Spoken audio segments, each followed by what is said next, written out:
8 décembre 2024, après une offensive éclair, les rebelles du Hayat Tahrir al-Sham entrent dans Damas. Le régime syrien est tombé. Bachar al-Assad a pris la fuite avec sa famille, direction la Russie. Dans la célèbre mosquée des Omeyyades, le chef du groupe islamiste salue une victoire historique. Cette victoire, mes frères, est une nouvelle histoire pour toute la nation islamique. Cette victoire, mes frères, est une nouvelle histoire pour la région. Dans les rues, les Syriens exultent. C'est la fin de 54 ans de dictature et de plus de 13 ans de guerre civile. Dans les jours qui suivent, le palais de la famille Assad et les lieux de pouvoir sont pris d'assaut, pillés et détruits. La population se tourne vers la prison de Sednaya, au lieu de la barbarie de l'ancien président syrien.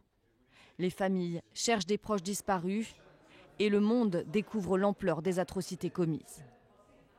Le 10 décembre, les rebelles mettent en place un gouvernement intérimaire.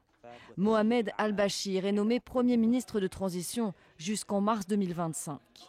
Les États-Unis, l'Union européenne et la Turquie appellent à la prudence, inquiets des antécédents djihadistes du HTC. Ahmed al-Shara multiplie les messages d'apaisement. Des élections sont promises dans un délai de 4 ans, le temps de réfléchir à l'avenir du pays et d'œuvrer à la réconciliation des différentes communautés. Le 18 décembre, le Conseil de sécurité de l'ONU appelle à un processus politique inclusif et mené par les Syriens. Plein d'espoir, les déplacés du Liban et de la Turquie reviennent en masse dans leur pays dévasté par la guerre.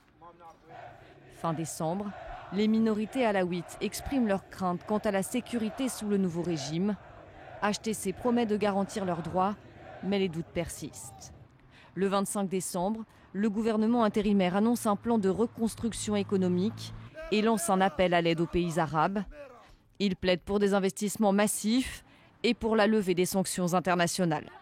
Le 3 janvier, le ministre français des Affaires étrangères rencontre Ahmed al-Shara avec son homologue allemand à Damas. Dans la capitale, les vols commerciaux internationaux reprennent début janvier, mais l'économie reste paralysée. Un mois après la chute du régime, les défis sont immenses et la population reste partagée entre espoir et incertitude.